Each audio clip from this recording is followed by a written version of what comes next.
Welcome to my YouTube channel. আজকে November 8 2021 Monday. আজকে আমরা দেখব the Hindu news complete analysis. ঠিক আছে, তো তার আগে তোমাদেরকে যেটা দেখতে হবে, ম্যাপে গিয়ে করে যমুনা নদীটা ম্যাপে ম্যাপে দেখবে। এবং আজকে একটা কোশ্চেন দিচ্ছি, ঠিক আছে? কোশ্চেনটা হচ্ছে, where was the first session of Indian National Congress held in December 1885?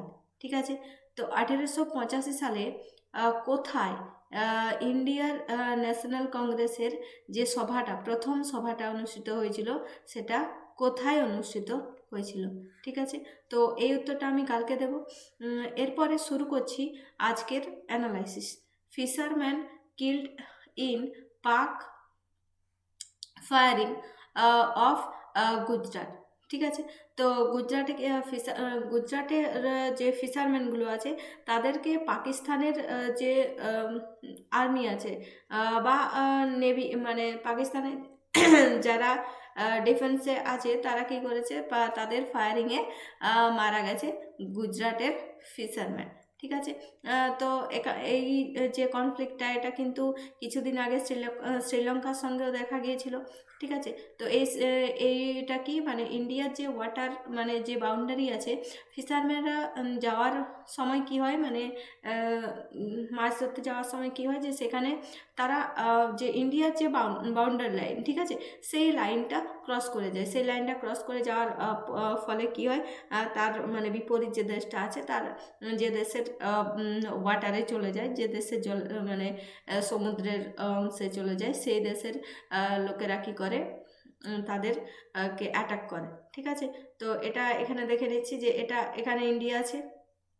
তো ইন্ডিয়ায় যে গুজরাটের কচ্ছ, এখানে কচ্ছের রন আছে এই পাশে। তো গুজরাটের এই সমুদ্রের এই অংশে এখানে চলে যাওয়ার পরে কি হয়, গুজরাটের এখানে সমুদ্রে যাওয়ার পরে এই তারা এদিকে চলে যায়। ঠিক আছে, তো কিছুটা যদি পেরিয়ে চলে যায়, এদিকে পাকিস্তানের ওয়াটারে চলে যায়, তো পাকিস্তানে কি করে, সেখানে যে তাদের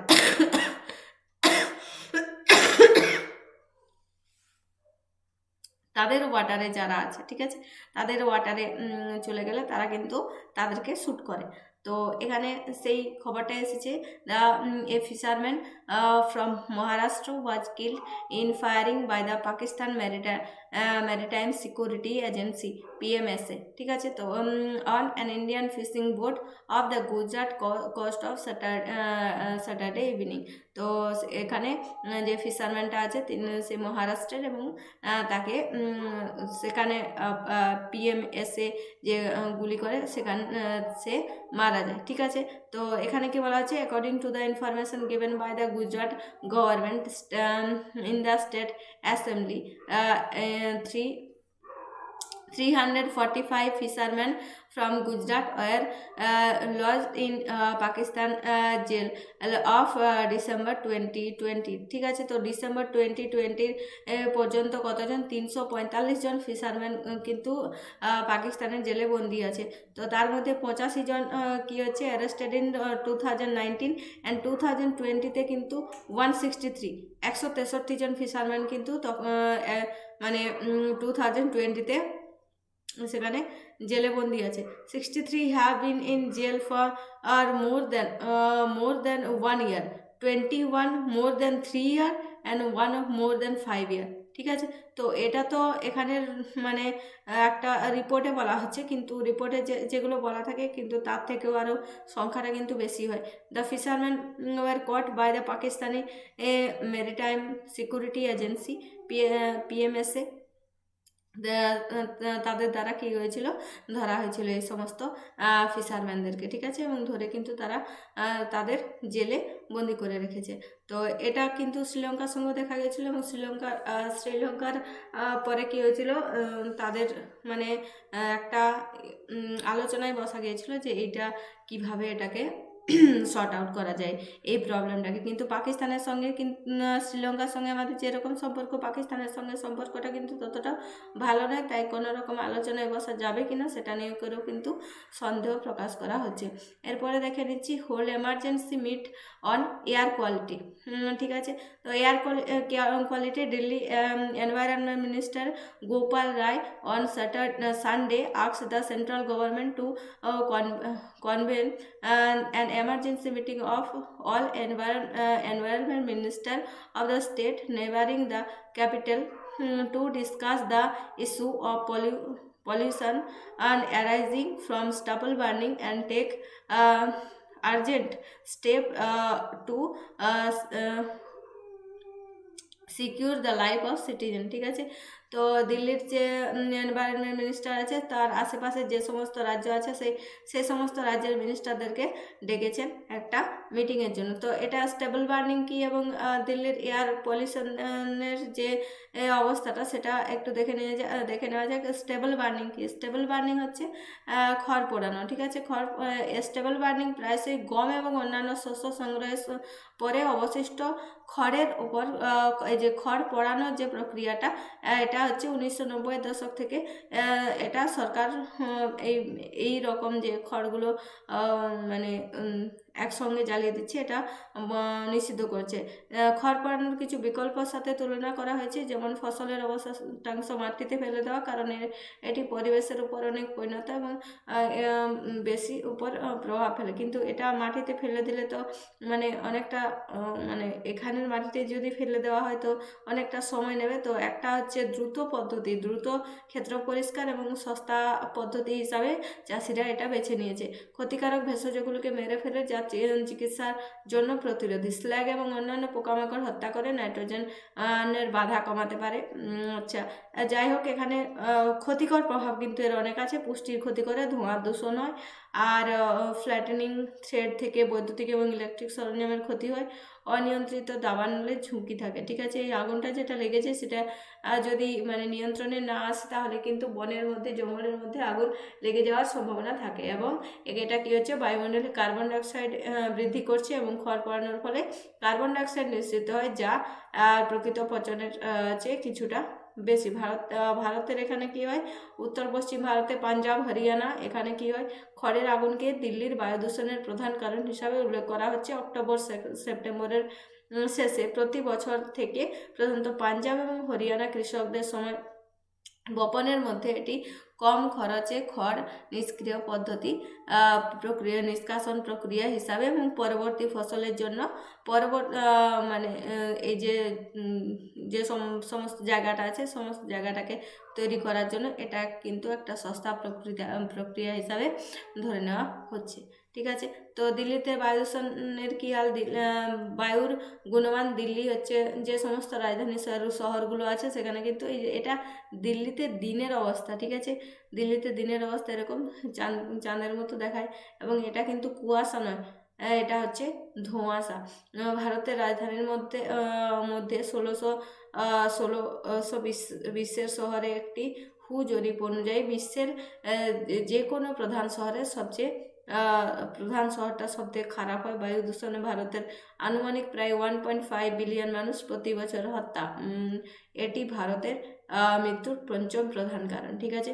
তো বিশেষত এই বায়ু দূষণের জন্য শ্বাস যন্ত্রের রোগ এবং হাঁপানি, এই সমস্ত রোগে ভারতে কিন্তু বিশ্বের সব থেকে মানুষের মৃত্যু হয়েছে হাঁপানি এবং শ্বাস যন্ত্রের রোগে। দিল্লিতে বায়ুর গুণমান খুব খারাপ থাকার জন্য শিশুদের 2.2 মিলিয়ন হচ্ছে ফুসফুসের যে ক্ষতি হচ্ছে সেটা 2.2 মিলিয়ন বা 50% শিশুদের ফুসফুসের ক্ষতি হচ্ছে। Indian ministry of earth sciences October 2018 একটি গবেষণা প্রকাশ করেছিলেন যে দিল্লিতে 2.5 বায়ু দূষণের প্রায় 41% যানবাহন থেকে যে যানবাহন থেকে যে ধোঁয়া নির্গত হয়, 21.5% ধুলো এবং 18% শিল্পের জন্য দেয়। সেন্টার ফর সায়েন্স অ্যান্ড এনভায়রনমেন্টের পরিচালক অভিযোগ করেছেন যে society of India automobile manufacturers রিপোর্টের বিরুদ্ধে চাপ দিচ্ছে, কারণ এটি অটোমোবাইল শিল্পের জন্য অসুবিধাজনক। তো দিল্লির অবস্থা তো সত্যিই খুব খারাপ এবং এই বায়ু দূষণ নিয়ন্ত্রণের একটা প্রচেষ্টা করা সত্যিই দরকার। এবং তার জন্য যে দিল্লির এনভায়রনমেন্ট মিনিস্টার আছে তিনি কিন্তু এই স্টেবল বার্নিংয়ের জন্য যে হরিয়ানা, পাঞ্জাব এবং তার আশেপাশে যে রাজ্যগুলো আছে সেই সব রাজ্যের কিন্তু যে এনভায়রনমেন্ট মিনিস্টার আছে তাদের সঙ্গে একটা মিটিংয়ে বসবেন। Honour of Bhopal gas, Bhopal গ্রিটি কাস্টেডা, মানে এখানে হচ্ছে আব্দুল জব্বার যিনি আছেন তাকে পদ্মশ্রী পুরস্কার দেওয়া হবে। ঠিক আছে, তো আব্দুল জব্বার এ গ্যাস ভিকটিম, তাহলে ইনি হচ্ছে যে গ্যাস দুর্ঘটনা হয়েছিল সেটা কিন্তু ভিকটিম, এনারও অসুবিধা হয়েছিল বা এনারও ক্ষতি হয়েছিল। তো ইনি হচ্ছে যে সমস্ত ভোপাল গ্যাস ট্র্যাজেডিতে তখন মানুষ ছিল তাদের সহায়তা করেছেন এবং তাদের পাশে থেকেছেন এবং এই জন্য তাকে পদ্মশ্রী পুরস্কার দেওয়া আছে। ঠিক আছে, তাহলে এখন পদ্ম যে পুরস্কার আছে, পদ্ম পুরস্কারটা মানে দেখে নেওয়া যাক। পদ্মশ্রী পুরস্কার, তো পদ্মশ্রী হচ্ছে ভারতের চতুর্থ সর্বোচ্চ অসামরিক সম্মাননা। শিল্পকলা, শিক্ষা, বাণিজ্য, সাহিত্য, বিজ্ঞান, খেলাধুলা, সমাজসেবা এবং সরকারি ক্ষেত্রে বিশেষ অবদানের জন্য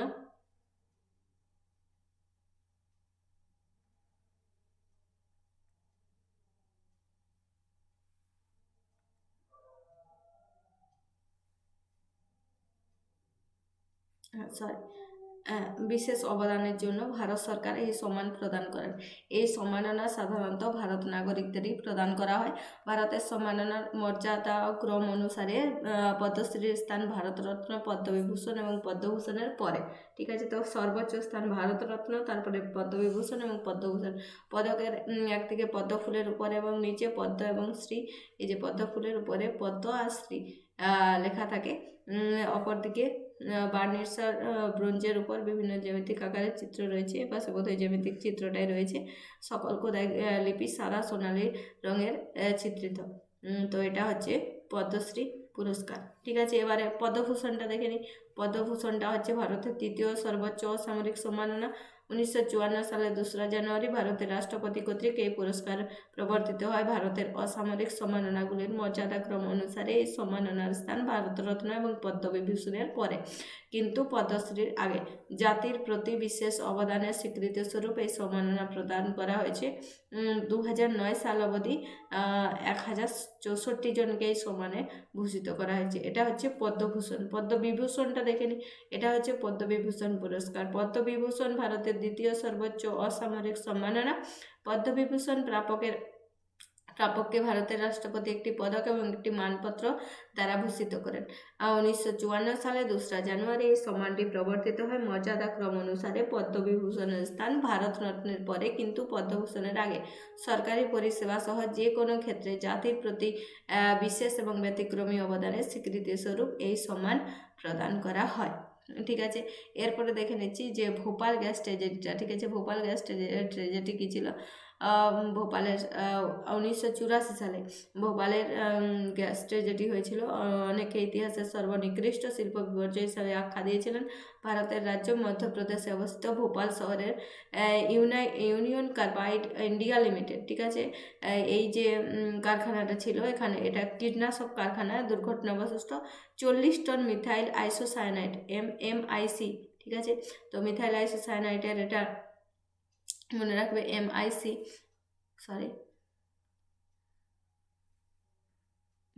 এমআইসি পরিবেশে ছড়িয়ে পড়ে এই বিপর্যয় ঘটায়।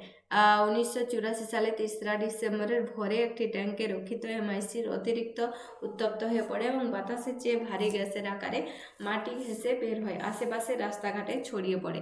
এতে তৎক্ষণাৎ হাজার হাজার ঘুমন্ত লোকের মৃত্যু ঘটে। ঠিক আছে, তো এটাই হচ্ছে ভোপাল গ্যাস ট্র্যাজেডি নামে খ্যাত। এবং তারপরেও কিন্তু আরও অনেকজন মানুষ মারা গেছে, বা এখনও সেই শহরে কিন্তু যাদের জন্ম হয় তাদের অনেকেই মানে পঙ্গু বা মেন্টালি ডিসেবল এরকমভাবে জন্মগ্রহণ করে। এরপর দেখে নিচ্ছি water supply hit due to increase in polluted in Yamuna. Delhi government, তো দিল্লি গভর্নমেন্ট বলছে যে যমুনা নদীতে যে পলিউশন দূষণের পরিমাণ কিন্তু বেড়ে গেছে এবং সেই জন্য তারা ওয়াটার সাপ্লাই বন্ধ করে দিয়েছে। তো এই যে due to the increase in ammonia levels of Yamuna near Wazirabad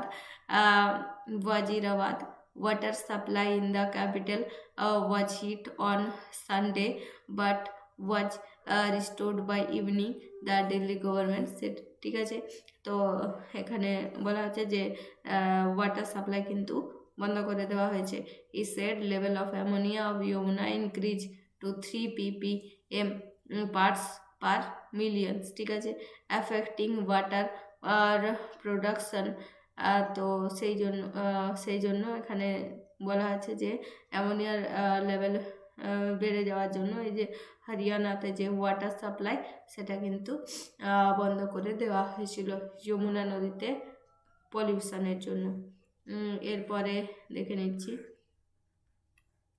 IIT laboratories to focus on EV technology. EV মানে electric vehicle technology. In a bid of expand research in electric vehicle technology, the Indian Institute of Technology Delhi has launched laboratories at the Center for Automotive Research and Tribiology CART। তো IIT Delhi কি করেছে, EV টেকনোলজির উপরে focus দিচ্ছে। তো EV কি, বৈদ্যুতিক যানবাহন, ইলেকট্রিক ভেহিকেলস। ঠিক আছে, বৈদ্যুতিক গাড়ি যা ইংরেজিতে ইভি ইলেকট্রিক ভেহিকেল ও বলা হয়। এসব যানবাহন পরিচালনার জন্য এক বা একাধিক বৈদ্যুতিক মোটর বা ট্রাকশন মোটর ব্যবহার করা হয়। এ সকল যানবাহনের সংগ্রাহক সিস্টেমের মধ্যে অফ ভেহিকেল উৎস হতে চালিত হতে পারে, অথবা নিজস্ব ব্যাটারি, সৌর প্যানেল বা বৈদ্যুতিক জেনারেটরের মাধ্যমে জ্বালানির শক্তি বৈদ্যুতিক শক্তিতে রূপান্তরিত করে চালিত হতে পারে। বৈদ্যুতিক গাড়িগুলো সড়ক ও রেলগাড়ি সীমাবদ্ধ নয়, এগুলো জল, স্থল, বৈদ্যুতিক বিমান এবং বৈদ্যুতিক মহাকাশযানের অন্তর্ভুক্ত হয়েছে। এবং এইগুলো হচ্ছে 100 বছর ধরে মোটর গাড়িগুলির প্রধান পরিচালনার পদ্ধতি এই যে জ্বালানি ইঞ্জিন, এবং এখন এই যে বৈদ্যুতিক শক্তিতে চালিত গাড়ির মোটামুটি মানে প্রচলন বাড়ছে বা তৈরি হচ্ছে, মানুষজন এর দিকে ঘুরছে। তো এটাই বলেছে এখানে।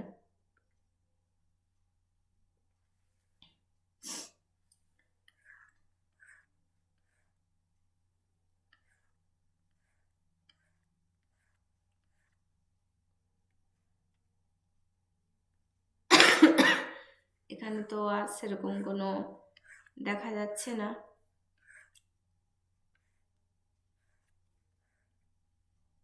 সাবরিমালা যে কেসটা আছে, তো সাবরিমালা কি কেস ছিল যে একটা টেম্পলে সেখানে পিরিয়ডস যুক্ত মহিলাদের যাওয়া নিষেধ। একটা পিরিয়ডের যে মহিলারা থাকে তো তাদের যাওয়া নিষিদ্ধ ছিল, এবং তার পরে সুপ্রিম কোর্টে তার রায় দিয়েছিল। তো সাবরিমালা নিয়ে করে একটা নিউজ বেরিয়েছিল। এরপরে চলে আসছি এডিটোরিয়ালে। ঠিক আছে, এডিটোরিয়ালে কি আছে, NU জার্নালিজম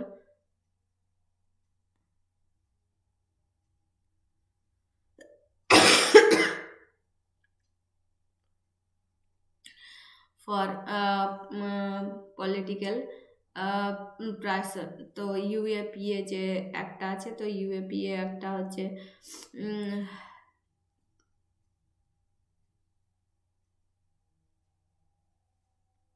ইউপিএ একটা সম্বন্ধে এখানে বলা আছে যে ইউপিএ যে অ্যাক্ট আছে সেই অ্যাক্টটা থেকে আহ,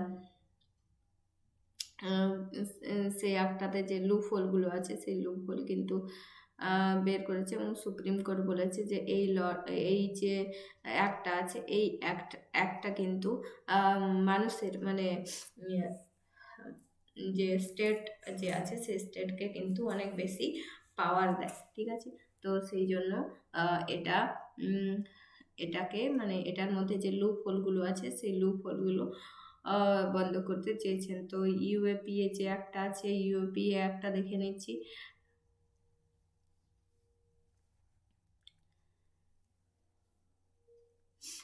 অবৈধ কার্যকলাপের প্রতিরোধ আইন, ঠিক আছে। আহ, আইন বেআইনি কার্যকলাপের প্রতিরোধ।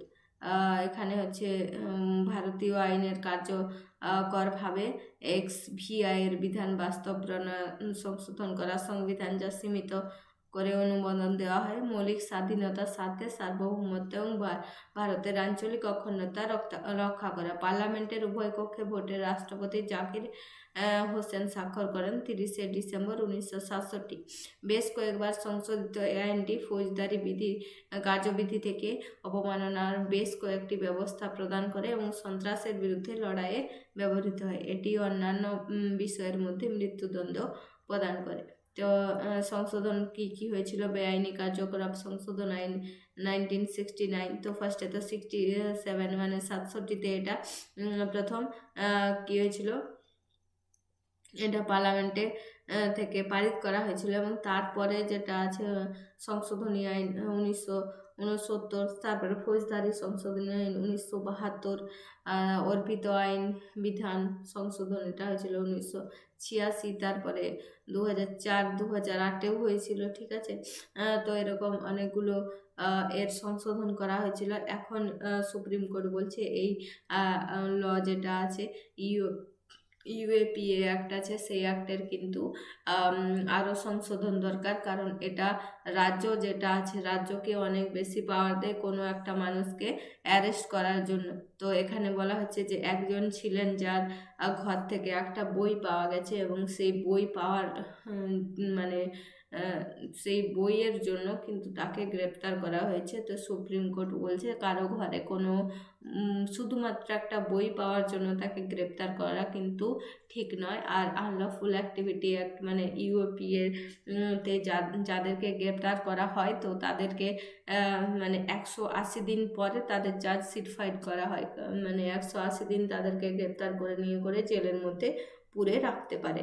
তো এখানে যে সমস্ত মানে একটা নিরীহ মানুষকে দোষী সাব্যস্ত করা এই অ্যাক্টের সাহায্যে, মানে কোনো রকম কোনো গাঁটখড় পোড়াতে হবে না, যে কোনো রকম কোনো চিন্তা ভাবনা করতে হবে না। একদম একজন নির্দোষ মানুষকে 180 দিন পর্যন্ত, একদম 180 দিনের থেকেও অনেক বেশি, তারপরে চার্জশিট ফাইল করার পরে তার কেস কোর্টে যাওয়া এবং সে হিয়ারিংয়ে তাকে নির্দোষ প্রমাণিত করা পর্যন্ত কিন্তু অনেকটা প্রসেস থাকে। তো সেই প্রসেস অনেক বেশি সময় নেওয়ার জন্য মানে কোনো একটা নির্দোষ মানুষকে সাজা দেওয়ার জন্য এই ইউএপিএ অ্যাক্ট কিন্তু অনেক বেশি গুরুত্বপূর্ণ ভূমিকা পালন করে। সেই জন্য সুপ্রিম কোর্ট বলেছে যে এই অ্যাক্টের আরও সংশোধন দরকার। ফুয়েল প্রাইস, এটা তো জানা বিষয় যে পুরো ভারতের মধ্যে যে ডিউটি মানে রিডাকশন মানে যে ফুয়েলটা আছে বা যে জ্বালানিটা আছে সেই জ্বালানিটা আর ডিজেলের ক্ষেত্রে 5 টাকা পার লিটার, এবং পেট্রোলের ক্ষেত্রে 5 টাকা পার লিটার এবং ডিজেলের ক্ষেত্রে 10 টাকা পার লিটার করে কমানো হবে তার ডিউটি কস্টটা, ঠিক আছে। তো এটাই ছিল ফুয়েল প্রাইসের ব্যাপার। অকাশের এখানে বলা হচ্ছে যে ইন্ডো প্যাসিফিক রিজনে চায়নার বিরুদ্ধে একটা দল গঠন হয়েছে, একটা জোট। তো সেটা আগের থেকে কোয়াড গ্রুপও ছিল, এখন আবার নতুন করে অকাশ সৃষ্টি হয়েছে। এবং এতে যে চায়না আছে তার ইন্ডো প্যাসিফিক রিজনে তাকে বেশ জব্দ করা যাবে। তো এটা নিয়ে করে আমার একটা ভিডিও বানানো আছে, তো এটা দেখতে চাইলে দেখতে পারো। এটা আমি সেখানে সম্পূর্ণ বিস্তারভাবে আলোচনা করে দিয়েছি। এবং এরপরে যেটা আছে মনরেগা নিয়ে করে একটা অসুবিধা আছে, the long road to timely MNREGA payment. তো এখানে বলা হচ্ছে যে মনরেগার জন্য যে পেমেন্ট টা ঠিক আছে, তো সরকারের কাছ থেকে যে টাকাটা আসে, কাজ তো হয়ে যায় 100 দিনের, এবং তারপরে যে টাকাটা আসে সেই টাকাটা কিন্তু আসতে অনেক দিন বেশি সময় লাগে। এখানে বলা হচ্ছে যে 8 দিনের মধ্যে সেই টাকাটা ঢুকে যাওয়ার কথা, কিন্তু সেই টাকাটা কিন্তু আসে না, বা সেই টাকাটা মানে খুব সহজে ঢুকতে দেখা যায় না। তো আগে এখানে কি বলা হচ্ছে, কাস্ট বেস আগে কিন্তু এসটিদের দেওয়া হয়, তারপরে এসসিদের, কিন্তু তারপরে ওবিসি বা অন্যান্য আলাদা ব্যাকওয়ার্ড ক্লাস, আদার ব্যাকওয়ার্ড ক্লাস এবং আলাদা যে সমস্ত মানুষজন আছে তাদেরকে কিন্তু সবার শেষে দেওয়া হয়।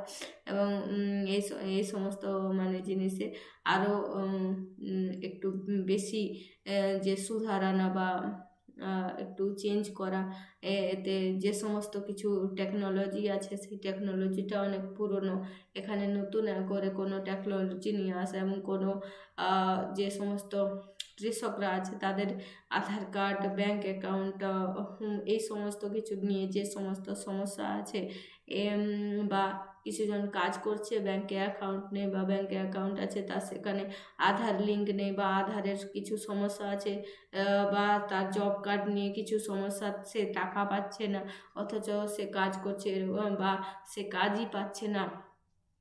তো এগুলো দেখার জন্য এখানে অনেক লুপহোল আছে। তো এটার জন্য যে আমাদের টেকনোলজি, সেটা টেকনোলজিটাকে আরও অনেক বেশি বাড়াতে হবে। মনরেগা কি, মনরেগা বা এমজি নরেগা, এটা হচ্ছে মহাত্মা গান্ধী মানে 100 দিনের যে কাজটা, তো সেইটা হচ্ছে এমজি নরেগা বা মনরেগা, ঠিক আছে। যে মানে যে সমস্ত যারা মানুষ আছে, যারা আনএমপ্লয়েড, যাদের কোনো কাজ নেই, তাদেরকে সরকার মানে কাজ দেয় 100 দিনের কাজ, মানে বছরে 365 দিনের মধ্যে 100 দিন কাজ দেবে, এবং তার বিরুদ্ধে সরকার তাদেরকে পেমেন্ট দেবে। তো এখানে পলিউশন পিকশন দিওয়ালি নর্থ অ্যান্ড ইস্ট, এখানে প্রত্যেকটা শহরের দেওয়া আছে কত কত করে পলিউশন বেড়েছে। এই যে লাল দাগটা, এটা দিয়ে করে পলিউশন বাড়ার যে ইন্ডিকেশন সেটা কিন্তু দেখা দিয়েছে, এবং এখানে অনেক বেশি করে পলিউশন বেড়েছে। দিল্লিতে তো বিশেষ করে অনেক বেশি, নয়ডা এগুলোতে অনেক বেশি করে, ভোপাল এখানে অনেক বেশি বেশি পলিউশন দেখা দিচ্ছে। এখানে এয়ারক্রাফট যে ব্যান হচ্ছে সেটার প্রভাবটা কিন্তু খুব ভালো করে দেখা যাচ্ছে না। হরিয়ানা ল, তো হরিয়ানা একটা ল পাস করেছে, কি বলছে 75% জবস তারা কাকে দেবে, তাদেরকে লোকাল কমিউনিটিকে। এবং এটার জন্য যে সমস্ত বড় বড় যে কোম্পানিগুলো আছে তারা কি করবে, সেখান থেকে উঠে যাওয়ার চান্স, বা যে সমস্ত আইটি কোম্পানিগুলো আছে তারা কি দেখবে, স্কিল দেখবে। এবং 75% যখন এখানে মানে 75% মানুষ যখন তারা দেখবে যে তারা হরিয়ানা থেকে আসছে এবং তাদের মধ্যে সে স্কিলটা তারা খুঁজে পাবে না, তখন কিন্তু আইটি কোম্পানিগুলো সেখান থেকে উঠে যাওয়ার প্ল্যান করবে। তো এই যে 75% জবস রিজার্ভড হরিয়ানার সিটিজেনদের জন্য, তো সেটা কিন্তু 30,000 মান্থলি 30,000 স্যালারির জন্য এটা নির্ধারিত। 30,000-এর উপরে যদি বেশি হয়ে যায় তো সেটার জন্য কিন্তু এটা নির্ধারণ নয়। 30,000 নিচে স্যালারির জন্য সমস্ত যে টাকাটা যে মানুষজনদেরকে নেওয়া হবে সেটা 75% যেন হরিয়ানার মানুষ থাকে। তো ব্যানন ইটালিয়ান ফার্ম, তো লিঙ্ক অগাস্টা স্ক্যাম লিফটেড, তো এখানে ইটালির সঙ্গে যে ভারতের যে রিলেশনটা ছিল সেটা মাঝখানে কিন্তু অনেক বেশি খারাপ হয়ে গেছিলো, এবং বর্তমানে দেখা যাচ্ছে যে ওই যে নরেন্দ্র মোদী ইটালির প্রাইম মিনিস্টার মনে হয় ওনার সঙ্গে দেখা করেছেন, এবং ইটালি আর ইন্ডিয়ার মধ্যে যে রিলেশনটা সেই রিলেশনটা আবার হয়তো ভালো হবে। এখানে যে ফিশারম্যান এসেছিল, যে যারা মাছ ধরতে গেছিলো, এবং ইতালির যে সমস্ত মিলিটারি ম্যান বা নেভি ম্যান ছিল তারা তাদেরকে গুলি করে হত্যা করেছিল,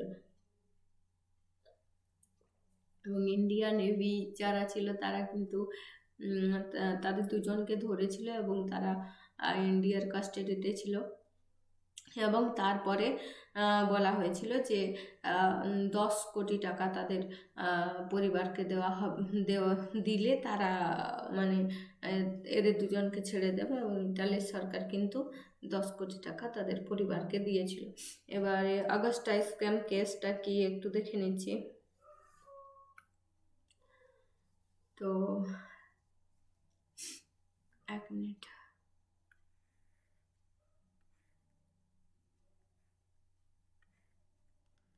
তো আগস্টা স্ক্যাম কেস হচ্ছে, চেষ্টা করে দেখছি ল্যাঙ্গুয়েজটা যদি একটু চেঞ্জ করা যায়।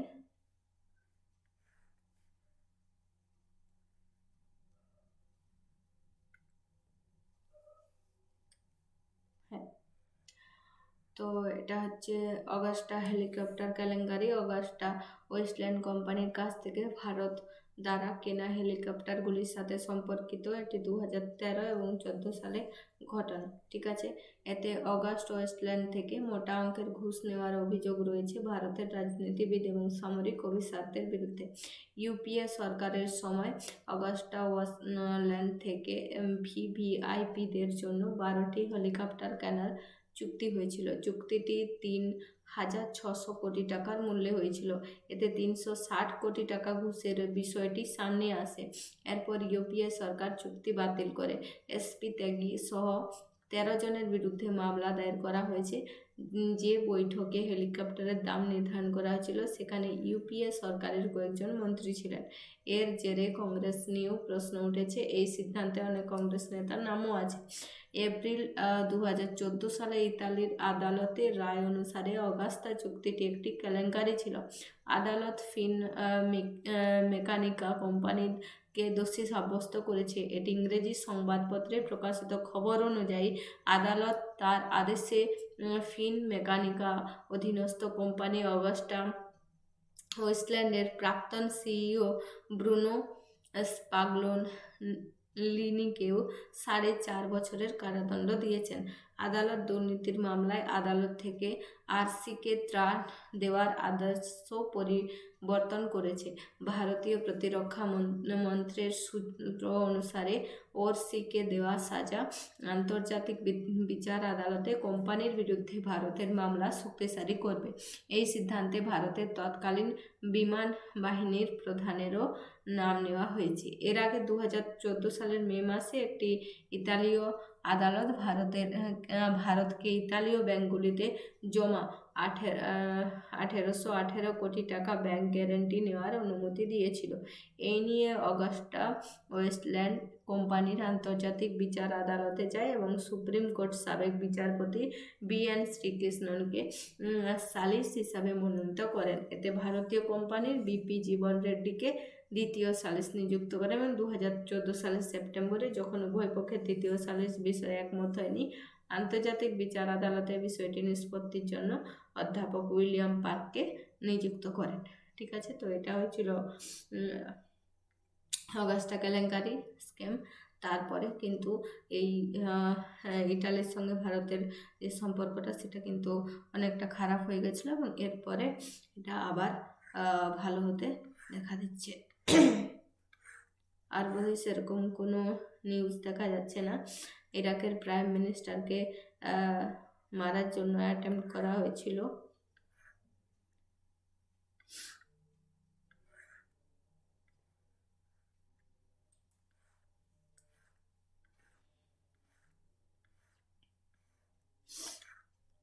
আজকে আর সেরকম কোনো খবর নেই। আজকের নিউজ অ্যানালাইসিস এই পর্যন্তই। আর যে কালকের যে আহ, আজকে যে কোশ্চেনটা করা হলো সেই কোশ্চেনটার অ্যান্সারটা কালকে দেওয়া হবে। ধন্যবাদ।